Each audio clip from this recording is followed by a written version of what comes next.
मैं आपको बार बार वादा करता हूं, मोदी के लिए आपके हित सर्वोपरि है। अमेरिका ने भारत से आने वाले सामान पर टैरिफ को 50% कर दिया। ये बढ़ा हुआ टैरिफ भारतीय निर्माताओं पर गहरा असर छोड़ सकता है। बड़े टैरिफ से देश भर में उन इंडस्ट्रीज पर असर पड़ सकता है जो अमेरिकी बाजार में एक्सपोर्ट करती हैं। इनमें कपड़ा उद्योग, गहने और ऑटो पार्ट्स उद्योग शामिल हैं। मैं आपको बार बार वादा करता हूं, मोदी के लिए आपके हित सर्वोपरि है। मेरी सरकार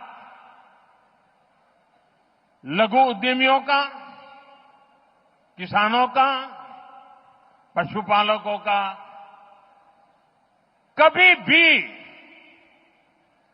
अहित नहीं होने देंगी। दबाव कितना ही क्यों ना आए, हम झेलने की अपनी ताकत बढ़ाते जाएंगे।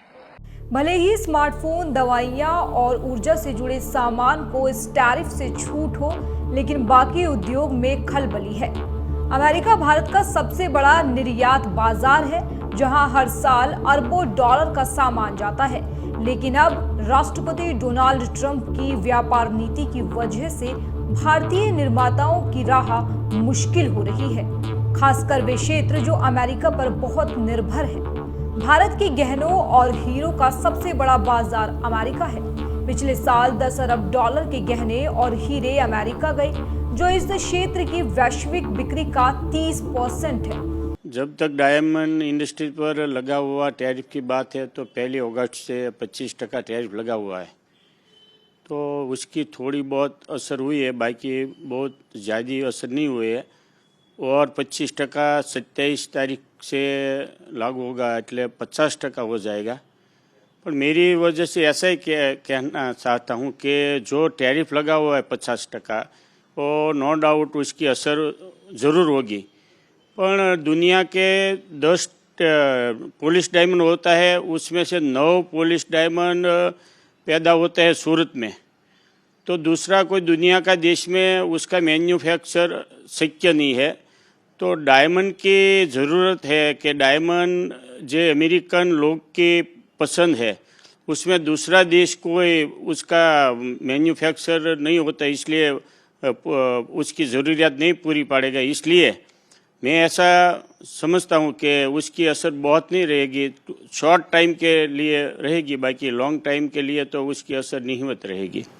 गुजरात के सूरत में जहां दुनिया के 80% से ज्यादा कच्चे हीरे तराशे जाते हैं, अब ऑर्डर कम होने लगे हैं। छोटे निर्यातक इस झटके को झेलने में असमर्थ हैं, जबकि बड़े खिलाड़ी अपने कारखाने बोत्सवाना जैसे देशों में ले जा रही है, जहां अमेरिका का टैरिफ सिर्फ 15% है।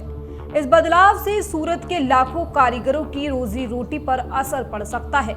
देखो तो ऐसा है कि ये सब कंट्रीज की खुद की पॉलिसी रहती है, तो इसके अंदर अमेरिका जो टैरिफ लगाएगी वो देश की पॉलिसी है।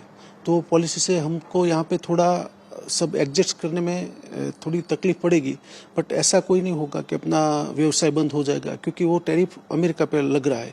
तो हम तो यहाँ से जो भी एक्सपोर्ट करेंगे उस पे जो भी वो टैरिफ लगाने वाले वो टैरिफ लगा के माल भेजेंगे और वहाँ पे बेचने की कोशिश करेंगे और वो सब एडजस्ट हो जाएगा। अभी 25% टैरिफ लगा हुआ है, उसमें हम लोग माल भेज रहे हैं, तो वहाँ पे एक्सेप्ट हो रहा है। तो 50% के अंदर जब भी एक्सेप्ट कभी होगा, क्या होगा, वो थोड़ा टाइम लगेगा, बट एडजस्ट हो जाएगा। कपड़ा उद्योग पर भी बड़ा टैरिफ भारी पड़ेगा। शाही एक्सपोर्ट्स, वेल्सपन और गोकुल दास जैसी कंपनियों ने 2024 में 2 अरब डॉलर से ज्यादा के कपड़े अमेरिका भेजे। वॉलमार्ट, टारगेट और गैप जैसे बड़े ब्रांड इनके ग्राहक हैं। अमेरिका के साथ जो टैरिफ था वो करीबन 10 से 12% था। जब उन्होंने 25% किया, वो भी हमारे लिए काफी बड़ा था, भारी था। और जब से उन्होंने 27 तारीख कल से वो 50 कर रहे हैं, तो हमें लगता है कि ये सर्वाइव नहीं कर पाएंगे। और ट्रंप जो फैसले ले रहे हैं वो एक तरफा ले रहे हैं, जबकि सहयोगी राष्ट्र इंडिया होने के बावजूद भी उनसे बिना पूछे वो अपना डिसीजन ले रहे हैं। तो हमें लगता है कि अब हमें यूएस की जगह अन्य मार्केट की खोज करनी पड़ेगी हमारे व्यापार को बढ़ावा देने के लिए। और कई देशों के साथ हमारी सरकार भी फ्री ट्रेड एग्रीमेंट करेगी। हमें यूरोपीय कंट्री है, साउथ अफ्रीका है, एशिया की कंट्री है, उनके साथ हमें व्यापार बढ़ाने पे जोर देना पड़ेगा। लेकिन 50% टैरिफ से इनका मुनाफा कम हो सकता है, जिससे कीमतें बढ़ सकती हैं या ऑर्डर घट सकते हैं। ऑटो पार्ट्स का हाल भी कुछ ऐसा ही है। 2024 में 6.6 अरब डॉलर के ऑटो पार्ट्स अमेरिका गई, जिनमें से कार और छोटे ट्रकों के लिए 3.5 अरब डॉलर के पार्ट्स पर 25% टैरिफ है, लेकिन बड़े ट्रकों और कृषि उपकरणों के लिए 3 अरब डॉलर के पार्ट्स पर 50% टैरिफ लगेगा।